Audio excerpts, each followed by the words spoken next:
O tema da mensagem de hoje é: do teu passado não me lembrarei mais. O que eu vou ministrar hoje é uma sequência do que eu ministrei no culto passado, falando sobre o amor de Deus e sobre perdão. Amém? Isaías capítulo 43, versículo 25 diz assim: eu mesmo sou o que apago as tuas transgressões, por amor de mim e dos teus pecados não me lembro. Vamos ler todos juntos? Eu mesmo sou o que apaga as tuas transgressões, por amor de mim e dos teus pecados não me lembro. Quem que está falando isso? Isaías, quando ele profetiza, a respeito de Deus, ele fala na pessoa de Jesus. Isaías foi o profeta messiânico que fala sobre o Messias. Isaías é um dos grandes profetas que fala desse Cristo que há de vir. E ele diz assim: eu mesmo sou o que apago as tuas transgressões, apago o teu pecado, apago o teu passado, e eu não me lembrarei mais. O único interessado, amado, de apagar o teu passado, não é o inimigo das nossas almas, é o próprio Deus. Porque o passado tem uma tendência muito forte de nos trazer acusação. Porque todos nós em algum momento nós falhamos, não é verdade? Todos nós em algum momento nós erramos, nós pecamos, nós fizemos coisas horríveis. Eu acredito que cada um de nós que aqui está, e aqueles que estão me ouvindo pelo YouTube, entende que cada um na sua vida, em algum momento, você tem vergonha de lembrar daquilo que aconteceu no passado. Não é verdade? Não adianta dizer assim: não, mas eu não tenho, meu passado é limpo. Eu até acredito, mas tem sempre alguma coisa que nos envergonha, porque nós somos seres humanos falhos, nós somos seres humanos que temos a tendência de falhar. João 8,7 diz assim: aquele que dentre vós que está sem pecado, seja o primeiro que lhe atire uma pedra. João fala exatamente o que Jesus fez. Foi colocado diante de Jesus uma mulher adúltera, e a lei da época dizia o seguinte: a mulher que fosse pega em ato de adultério, ela deveria ser apedrejada em praça pública. É engraçado que Jesus, ele poderia ter cumprido a lei, não é verdade? Mas sabe qual é a lei que está no coração de Cristo? Amar e perdoar. Porque todos falham. É engraçado que a mulher, ela colocada diante daquela sociedade e era humilhada. Mas e o homem que pecou com ela? Aonde ele estava? Será que porventura ele era solteiro, casado, amigado? Sei lá o que for. Mas sempre era a mulher que era apedrejada, era sempre a mulher que era condenada. Era sempre a mulher que de fato deveria ser destruída. Isso desde o começo do mundo, amado. É engraçado que quando Eva peca e ela cai no pecado, o diabo ele não tentou tentar Adão, ele sempre tentou tentar a mulher. Sabe por quê? Porque desde a promessa lá de Gênesis, que diz que o filho da mulher iria destruir todas as hostes de Satanás, o diabo tem perseguido as mulheres de todas as formas.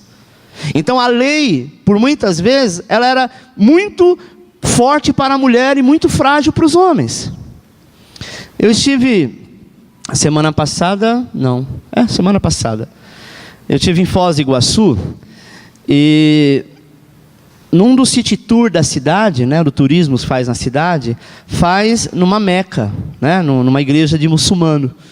E fui eu e a minha esposa, nós tiramos a nossa segunda lua de mel este ano, segunda de várias, eu falo que é a 17ª. Todo ano a gente viaja, e por muitas vezes viajamos com filhos, mas essa nós fizemos questão de ir sozinho. E nesse city tour, nós estivemos nesse lugar, uma mesquita de muçulmanos. E o engraçado é que tinha várias pessoas. Eu estava de bermuda, de camiseta, tinha um rapaz que estava de boné, o outro de regata, e tinha algumas mulheres que estavam de camiseta normal e de saia até o joelho, mas elas, de certa forma, eram barradas de entrar naquele local. Para que elas entrassem, elas tinham que colocar um véu, e ele já tinha uma saia que arrastava no chão. Eu falei: mas eu estou de bermuda, como é que eu faço? Eu não vou colocar saia. Ele falou: não, homem pode entrar de qualquer jeito. A lei aqui é só para a mulher. É engraçado, né? E nós até tiramos algumas fotos, achamos engraçado, porque é importante, amado, você conhecer outras culturas. E por que eu citei esse assunto? Porque desde que o mundo é mundo, a mulher sempre foi apontada pelo diabo. Amém? E esta mulher, a quem João está dizendo, aquele que não tem pecado, atira a primeira pedra, Jesus ele fala a respeito disso. Quantas vezes nós apontamos alguém? Quantas vezes nós julgamos alguém? Quantas vezes dentro do nosso conhecimento, da nossa sabedoria, a gente acha, não, eu não faria isso, mas às vezes você já fez coisa pior, sabe? E às vezes nós queremos condenar pessoas. A Bíblia diz que Jesus condena o pecado, mas Ele ama, sim, o pecador. Sabe? Quando existe o perdão sobre as nossas vidas, amado, verdadeiramente é o Senhor que nos perdoa e Ele não se recorda mais. É muito natural nós ouvirmos falar de perdão, onde as pessoas dizem que perdoa, mas em algum momento, quando lhe é confrontado aquele mesmo problema, essa pessoa então desabafa. Ezequiel 18, 21 diz assim: mas se o ímpio se converter de todos os seus pecados que cometeu, e guardar todos os meus estatutos, e proceder com retidão e justiça, certamente viverá e não morrerá. E de todas as transgressões que cometeu, não há lembrança contra ele, pela justiça que praticou, viverá. Desejaria eu de qualquer maneira a morte do ímpio, diz o Senhor Deus. Não desejo antes que se converta dos seus caminhos e viva. A palavra de Deus nos ensina que quando verdadeiramente deixamos o pecado e nos convertemos àquilo que o Senhor tem falado em nossos corações, a nossa direção de vida muda. O nosso coração está livre e toda condenação já não tem mais poder sobre nós, porque Ele mesmo diz: eu não me lembrarei mais do teu pecado. Sabe, amado? É muito natural ter pessoas que às vezes, ao falar com Deus, pede perdão por um determinado erro. E aí chega a semana que vem, ele está falando daquele mesmo erro. Vai passar o mês que vem, ele fala daquele mesmo erro. Deus já perdoou, mas ele não se perdoa. Deus já liberou o perdão, mas ele então não acredita que de certa forma ele está pronto para caminhar de novo. Sabe? Deus não tem prazer na morte do ímpio, pelo contrário, porque o ímpio um dia pode ser justo. Deus tem prazer na morte do justo. O salmista diz isso. Quando um justo morre e vai encontrar com o Senhor, há alegria no coração de Deus, porque é um filho que volta para casa. Mas o ímpio não. O ímpio ainda não teve o seu encontro com o Senhor, sabe? Então, Deus ele quer que nós tenhamos a vida eterna em Cristo. E esse sermão, amado, como eu disse que era para concluir, é como se fosse a segunda parte do que eu ministrei o culto passado. Eu trouxe algumas ilustrações, eu quero que você acompanhe comigo, amém? 2 amigos brigaram por banalidade e depois o agressor pediu perdão e foi aceito. Passou-se um tempo, houve uma nova discussão. E o agredido proferiu palavras ofensivas e lembrando ao agressor da primeira vez que foi agredido. Ou seja, ele não esqueceu daquela briga e jamais perdoou. Na verdade, ele estava esperando uma ocasião ou uma situação para devolver os espinhos recebidos. Uma vez que nós perdoamos, isso não pode nos ferir mais. Uma vez que eu liberei perdão para a pessoa que fez uma determinada coisa para mim, alguma situação que me feriu, que me machucou, lá na frente pode ser que aconteça algo semelhante. Eu não posso simplesmente dizer, está vendo? Essa pessoa pediu perdão há pouco tempo atrás e agora está fazendo tudo de novo. Uma vez que eu perdoei, eu devo esquecer. Amém? É a mesma coisa o marido traído, a esposa traída, ou o amigo traído. Sempre que acontecer alguma coisa semelhante, sabe o que vai parecer? Que a pessoa vai trair de novo, que a pessoa vai fazer de novo. E às vezes nós estamos ressuscitando fantasma na vida da pessoa. Às vezes nós estamos ressuscitando situações que não deveria acontecer. Às vezes nós estamos ressuscitando situações que um dia nós dizemos, eu perdoo. É complicado alguém que traiu um dia ficar naquela expectativa, meu Deus, e agora? Toda vez que eu for sair, eu demorar 10 minutos a mais, ou meia hora a mais, ou a menos, eu vou ter que estar, sabe, sempre dando desculpa. Não é horrível isso? Uma vez que você foi perdoado e acabou. Tanto o agressor como o ofendido, ele precisa estar em paz, porque senão não há perdão. Imagine que se essa ilustração que nós colocamos aqui, assim que aconteceu algo semelhante, sabe, O ofendido então começou a jogar tudo o que ele tinha que jogar e lançar espinhos. Viver de amargura, amado, e de rancor fará de nós pessoas duras de coração. Quando você percebe que tem uma pessoa que ela é muito dura de coração, provavelmente ela não tem condição de perdoar. Ela é crítica e tudo aquilo que lhe faz, ela tenta pagar com a mesma moeda. A Bíblia diz que para que nós venhamos a alcançar o reino de Deus, nós devemos entrar no reino como um coração de criança. Por que a Bíblia fala de um coração de criança? Porque a criança é exatamente assim. Ela brigou com o amiguinho, sabe? Eles brigaram, um pegou no cabelo do outro e saíram no tapa, ficaram com raiva meia hora. Daqui a pouco um chama o outro para brincar como se nada tivesse acontecido. O problema é que a gente quer crescer. E uma vez que a gente cresce, a gente começa então, sabe, a se adaptar a coisas que não deveriam ser. A situações que não são favoráveis. Rancor, infelizmente, tem acontecido no coração de muitas pessoas, tem sido uma barreira no coração de muitas pessoas. Muitos crentes que diz ser crente e que tem um coração tão duro. Tem gente que diz assim, mas eu não sou Deus para perdoar. Verdade, Deus você não é, mas você é filho do Altíssimo. E ser cristão quer dizer, eu sou igual a Cristo. Ser cristão é, as minhas atitudes é a atitude de Cristo. Quando o perdão não está em nós, porque não conseguimos, devemos liberar. Mas quando você entendeu o propósito, amado, você sempre vai ser tentado nesta área. Você sabia que o diabo ele vai tentar a pessoa naquela área que ela tem mais dificuldade? Se você é uma pessoa amargurada, sempre vai ter alguém que vai fazer alguma coisa para que você viva em amargura, sabe? Trazendo lembrança, ferindo sempre o seu coração, aquelas pessoas que estão ao seu redor. Às vezes você fica naquela expectativa, poxa, será que eu fiz besteira, falei besteira? Porque às vezes nós estamos tão acostumados a fazer isso. William Shakespeare diz assim, guardar ressentimento é como tomar veneno e esperar que a outra pessoa seja morta. Guardar ressentimento é eu achar que eu estou tomando veneno e o outro que vai morrer, quem vai morrer sou eu. Porque uma vez que eu guardei ressentimento, eu estou guardando veneno dentro de mim. Amém? Você sabia que uma serpente, quando ela precisa atravessar um rio para o outro lado, ouço muitas vezes dizer isso, não sei se procede, vou repetir aquilo que eu ouvi a vida inteira, mas eu acredito que seja verdade. Uma cobra, quando ela vai passar para um outro lado e ela precisa atravessar um lago, ela não atravessa com o veneno dela. Ela deixa num canto, numa folha, alguma coisa, faz o que tem que fazer, depois volta e pega o veneno de volta. Por que ela não entra na água com o veneno? Porque ela sabe que em algum momento ela vai precisar respirar. E a hora que a água entrar, ela vai ser envenenada com o próprio veneno. Deixa eu te dizer uma coisa, amado. O maior veneno é quando nós entramos nas águas, que é o nosso dia a dia, com Ele. E somos envenenados por aquilo que nós mesmos julgamos ou falamos.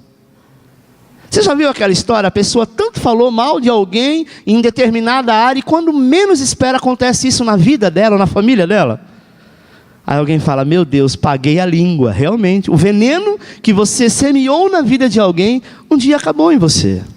Então, amado, saiba que as nossas vidas são vidas de semeadura. Aquilo que nós fazemos, nós iremos colher. Sabe? Nós iremos colher. Então eu não posso tomar veneno achando quem vai morrer o outro. O veneno aqui é a falta de perdão, é o julgamento. Sabe? Também a palavra de Deus nos diz em Hebreus 12:15, tendo cuidado de que ninguém se prive da graça de Deus e de que nenhuma raiz de amargura brotando vos perturbe e por ela muitos se contaminam. Ou seja, deixa o texto aí. A raiz de amargura é aquela que vai brotar. E uma vez que ela brotar, ela vai te perturbar. Uma pessoa que você não consegue perdoar, porque fez algo que te ofendeu, que te machucou, que trouxe ira ao teu coração. Se você não liberar perdão, isso vai gerar uma raiz de amargura. E esta raiz tem a tendência de se aprofundar. E você come pensando nessa pessoa, você dorme pensando nessa pessoa, você acorda pensando nessa pessoa, e tudo é em volta dessa pessoa. E quando acontece alguma coisa com ela, você pode até dizer que perdoou, mas se aconteceu alguma coisa ruim com ela, você se alegra, então você não perdoou. Porque ninguém pode se alegrar com o mal do outro. Como é que eu sei que eu já perdoei? Quando eu sei que aconteceu mal para aquela pessoa, e eu sinto pena dela agora, e não mais alegria. Sabe, amado? Não seja contaminado por qualquer raiz de amargura. Ou seja, não será outra pessoa que vai sofrer com isso. Quem vai sofrer é você mesmo. Uma vez que eu não perdoo uma pessoa, eu estou algemado com ela, e onde eu andar, ela está comigo. Amém? É por isso que, por esses dias, tanto domingo passado, como hoje, o Senhor tem me dado essa palavra. Uma das coisas que vai fazer você crescer, é você ter um coração perdoador. É você ter um coração como de criança. Por mais que possa parecer difícil aos nossos olhos, por mais que possa parecer difícil aos nossos corações, perdoar é a melhor coisa a fazer. Caso contrário, amado, também não haverá perdão da parte do Pai Celestial. Se eu não perdoo, eu não posso requerer de Deus que Ele me perdoe. Você já pensou nisso? Mateus 6,14 diz: porque se perdoares aos homens as suas ofensas, também o vosso Pai Celestial vos perdoará a vós. Se porém não perdoares aos homens, tampouco o vosso Pai perdoará as vossas ofensas. Como é que eu posso orar ao Pai Nosso dizendo: perdoa as minhas dívidas, perdoa as minhas ofensas, na mesma proporção que eu perdoo? Se eu não perdoo, Ele também não vai perdoar. Sabe? Que nós realmente possamos agir, amado, sempre na vontade do Senhor, para que verdadeiramente possamos estar debaixo da sua potente mão, debaixo da tua graça. Amém? É muito natural, quando eu quero algo, eu sempre ensino, Deus só vai nos dar algo, se aquilo que Ele te deu, você tem condição de devolver a Ele. De que forma, pastor? Eu tive um passado muito difícil, muito triste, muito sujo, e um dia eu me converti e falei: Senhor, eu quero que o Senhor perdoe todos os meus pecados. Ele vai perdoar, mas a proporção é: será que se alguém em algum momento da vida fizer algo para mim, me pedir perdão, eu tenho a mesma condição de perdoar como o Senhor me perdoa? Porque, amado, se eu tenho essa condição, sempre que eu necessitar, Deus vai fazer. Deus, Ele quer abençoar a todos, mas infelizmente muitas pessoas deixam de ser abençoadas justamente por isso, porque não querem dar ao outro aquilo que ele recebeu. Acompanhe comigo esta ilustração. Muito mais que perdão. Um filho não se dava bem com seu pai. Ele achava ruim ficar ali na casa de seu pai. Ele discordava do pai, brigava com o pai. Achava o pai um chato, um cara ultrapassado, com ideias antigas. Ele resolveu então ganhar o mundo. Ele morava no interior, numa fazenda, onde passava uma estrada de ferro. Então o rapaz resolveu fazer a trouxa. Colocou as roupas dele e ficou na beira da estrada. Quando o trem de carga passou, ele saiu correndo atrás, entrou no vagão e foi embora. Ele saiu de casa sem se despedir do pai e foi gozar a vida. Ele havia dito ao pai que nunca mais voltaria. Essa era a vontade dele. Foi de cidade em cidade, de centro em centro, e foi buscar o seu destino. Mas tudo o que ele conseguiu encontrar foi tristeza, dor e lágrima. Aprendeu a fumar cigarro com os amigos, e os amigos ofereceram maconha, da maconha ofereceram cocaína, da cocaína ofereceram crack, e ele foi mergulhando num abismo cada vez maior. Foi injetando drogas na veia, se embriagando, se destruindo, e começou a fazer mais coisas erradas, como pequenos furtos. Ele passou a ser perseguido pela polícia, e a polícia estava atrás dele para puni-lo e para prendê-lo.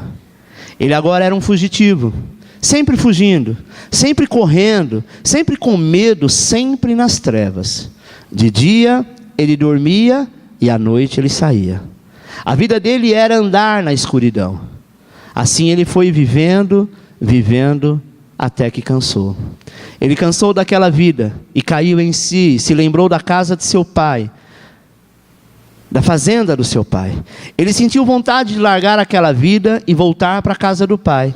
Mas ele pensou: agora meu pai não vai querer me receber. Meu pai vai me desprezar. Meu pai é um homem muito duro. E eu agora sou um dependente de drogas. Mas eu vou escrever uma carta para meu pai.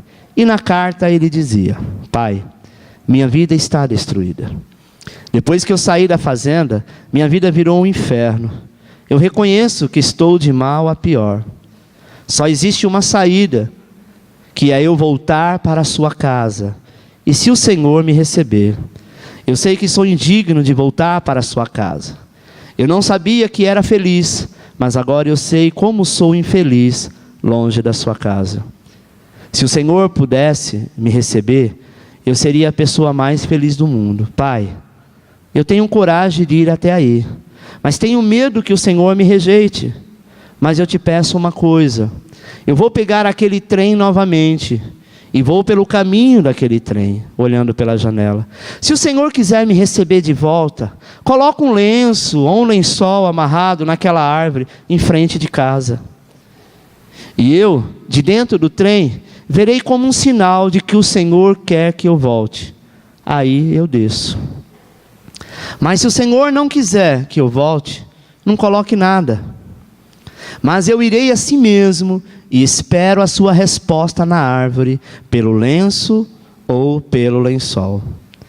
Ele mandou a carta e esperou uma semana para ter a certeza de que o pai a receberia. Ele juntou todas as suas coisas numa trouxa. O rapaz estava imundo, barbudo, com as unhas compridas, magro, doente, fraco. Mas ele vai e pega o trem. A viagem é longa, a estrada de ferro passava pela fazenda do pai, e ele vinha pensando: se o meu pai quiser que eu volte, ele vai colocar um lenço branco amarrado naquela árvore. Mas se o lenço não estiver lá, é porque ele não quer me ver mais. Conforme o trem foi se aproximando da fazenda, ele foi sentindo um calafrio, um medo.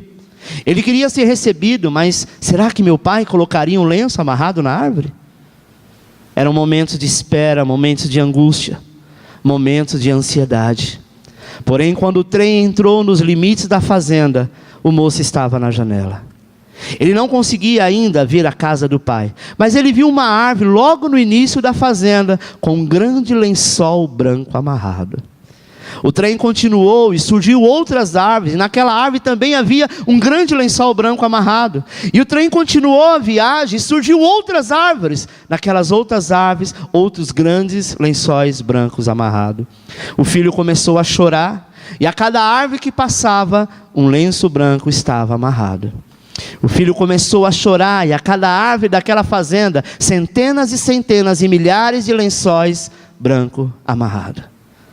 O filho então, quando o trem passou pela casa da fazenda, o pai do lado de fora esperando, o filho saltou do trem e abraçou seu pai com alegria.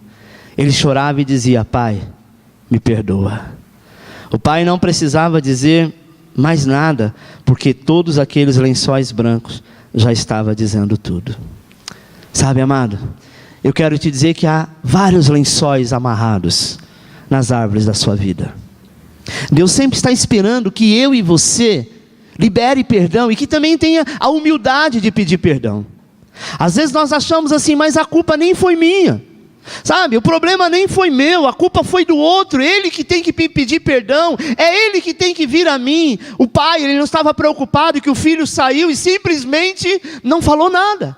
Ele saiu e não se despediu, ele simplesmente pega um trem de carga, coloca a sua trouxa nas costas e vai embora. A maioria das pessoas diriam talvez assim: agora que você está precisando, você está voltando. Quantas vezes nós fazemos isso com Deus? Mas eu quero dizer que o Senhor está sempre pronto, olhando pela janela do trem da vida que você tem passado, aguardando você descer e dizer: pai, estou aqui. Eu quero dizer que Deus não está apenas te esperando, mas Ele te espera todos os dias, a todo momento. Sabe, amado, para dizer que te ama. Talvez você diga assim: mas em alguns momentos eu não tenho visto esses lençóis amarrados nas árvores, pastor. Mas eu te digo que, se você abrir o livro de Deus, você vai ver páginas brancas como leite, e em cada uma delas, traduzindo a letra, dizendo: eu te amo e sempre te amarei. Palavras do Senhor dizendo: volte para minha casa, volte a fazer aquilo para o qual eu te chamei. para ganhar outras vidas. Às vezes você está tão preocupado com você, e quantas pessoas estão como esse garoto, sabe, que saiu de casa, está nas drogas, está perdido. Às vezes eu estou preocupado porque eu não arrumei emprego ainda. Às vezes eu estou preocupado porque alguém da minha casa fez determinada coisa, mas existem pessoas nesse momento que estão morrendo, e o Senhor diz: vai falar do meu perdão, vai falar do meu amor. Quantos jovens no Brasil estão morrendo, amado? Quantas pessoas nesta nação estão indo de mal a pior? Não só no Brasil, como em todo o mundo. O ser humano, ele olha muito para si mesmo, aquilo que eu quero, aquele que é o meu sonho. Eu quero te dizer, amado, que por mais que você viva nessa terra 100 e poucos anos, é o máximo que o ser humano consegue viver. Mas depois dessa vida tem uma eternidade. E é essa eternidade que nós temos que nos preparar. Porque você crê ou não, você vai para essa eternidade. Ou no céu, ou no inferno. Amém? É nesse lugar que nós temos que nos preparar. É engraçado que a gente se prepara para ter uma profissão. Profissão essa que às vezes você não vai nem exercer. Às vezes você se prepara e estuda uma vida inteira. Sabe, hoje em dia coloca a criança na escola com 3 anos de idade. E aí vai, jardim 1, 2, 3, jardim 15. Até que a criança chega no ensino médio, depois vai indo, chega na faculdade, se forma, depois dos seus 20 e poucos anos, de uma vida inteira estudando, e às vezes quando ele termina uma faculdade, quando ele termina um projeto dele, ele nem vai exercer aquilo. Mas a sociedade impõe isso. Antigamente, para você arrumar emprego, você tinha que ter a 5ª série, depois a 8ª, depois primeiro colegial. Hoje em dia você tem que ter faculdade. Em alguns casos você tem que ter, além da faculdade, você tem que ser PhD em alguma coisa. Por quê? Porque existe poucas vagas para muita gente. E nós estamos sempre buscando mais. Eu não digo para você não fazer, mas eu digo que tem algo que nós precisamos, sabe, realmente nos preocupar, que é com a vida eterna. E a vida eterna está ligado àquilo que está no seu coração, aquilo que você liberou, perdão. Põe no quadro, William Shakespeare diz o seguinte: o tempo é muito lento para os que esperam, muito rápido para os que têm medo, mas muito longo para os que lamentam. Aqueles que lamentam, mas não fazem nada, o tempo é muito longo. Sabe, amado, o tempo ele é muito lento para os que realmente esperam. É muito curto para os que festejam, mas para os que amam, o tempo é eterno. E eu quero concluir esse sermão com uma última ilustração. Como consertar o mundo. Alguém sabe como consertar o mundo? Essa ilustração, peguei no site do pastor Aloysio Silva, achei muito interessante. Não fazia parte da mensagem, mas eu resolvi incluir. Como consertar o mundo? Olha que interessante. Um cientista muito preocupado com os problemas do mundo, passava dias em seu laboratório tentando encontrar meios de minorá-los. Certo dia, seu filho de 7 anos invadiu seu santuário e decidiu ajudá-lo. O cientista, nervoso pela interrupção, tentou fazer o filho brincar em outro lugar. Vendo que seria impossível removê-lo, procurou algo que pudesse distrair a criança. E de repente, deparou-se com o mapa do mundo. Ali estava o que procurava. Recortou o mapa em vários pedaços e, junto com um rolo de fita adesiva, entregou ao filho dizendo: "Você gosta de quebra-cabeça? Então, vou lhe dar o mundo para consertar. Aqui está ele, todo quebrado. Veja se consegue consertá-lo bem direitinho, mas faça tudo sozinho." Pelos seus cálculos, a criança levaria dias para recompor o mapa. Mas, passado algumas horas, ouviu o filho chamando-o calmamente. A princípio, o pai não deu crédito às palavras do filho. Seria impossível, na sua idade, conseguir recompor um mapa que jamais havia visto. Relutante, o cientista levantou os olhos de suas anotações, certo de que veria um trabalho digno de uma criança. Mas, para sua enorme surpresa, o mapa estava completo. Todos os pedaços haviam sido colocados nos seus devidos lugares. Como seria possível? Como o menino havia sido capaz? Você não sabia como era o mapa mundo, meu filho. Como conseguiu? O menino responde: pai, eu não sabia como era o mapa mundo, mas quando você tirou o papel da revista para recortar, eu vi que do outro lado havia uma figura de um homem. Quando você me deu o mundo para consertar, eu tentei, mas não consegui. Foi aí que me lembrei do homem. Virei os recortes e comecei a consertar o homem, que eu sabia como era. Quando consegui consertar o homem, virei a folha e vi que havia consertado o mundo. Amém? Uma coisa que nós precisamos entender é que às vezes nós queremos consertar o mundo. Nós queremos consertar o mundo de que forma? Sem consertar o homem. O mundo é formado pelos homens. O mundo é habitado pelos homens. Não adianta eu querer mudar um filho, não adianta eu querer mudar uma pessoa, sabe, tentando mudar o mundo. Nós temos que mudar as pessoas. Cristo, ele veio para mudar o ser humano. E quando o ser humano é mudado, toda uma sociedade é mudada e transformada. Amém, amado?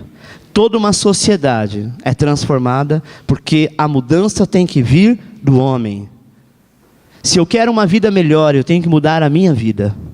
Eu tenho que buscar aquele que tem poder de transformar todas as coisas. Eu tenho que buscar naquele que tem poder de mudar todas as coisas. Mas não é o João, não é a Maria, sou eu que preciso ser mudado. Você está diante de uma situação que não está dando certo. Você está diante de uma empresa que você não está sendo bem sucedido. Será que eu devo culpar os outros? Será que eu devo culpar o sistema? Sabe, como o brasileiro faz, sempre culpa o governo. Não que o governo não tenha a sua culpa, não é?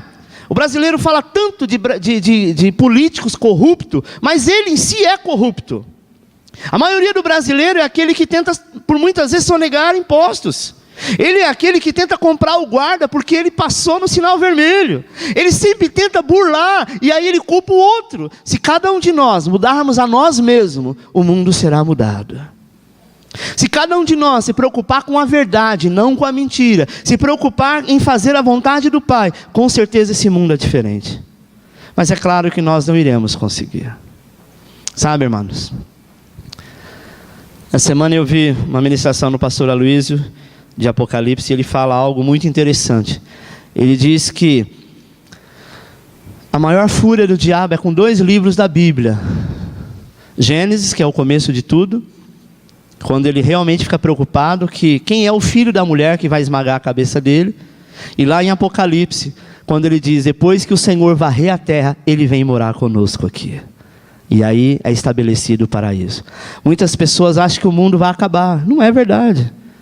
Quando ele fez a promessa a Adão, ele disse que nunca mais destruiria este mundo, não iria mais acabar, sabe? Ele restaurou este mundo. Só que o homem, por sua vez, destruiu essa terra, né? Começou lá no Éden, e depois, e você começa a ver a cada livro da Bíblia, o homem se autodestruindo e tentando ser Deus. Mas o dia que nós olharmos para nós mesmos, perdoando o nosso irmão e pedindo perdão ao Senhor pelas coisas que nós temos feito, verdadeiramente todas as coisas começam a mudar. Um dia o Senhor vai voltar e vai habitar nessa terra. Amém? E todos os salvos poderão realmente regozijar, mas o homem será transformado, será mudado. Amém? Curva a sua cabeça, eu quero orar por você.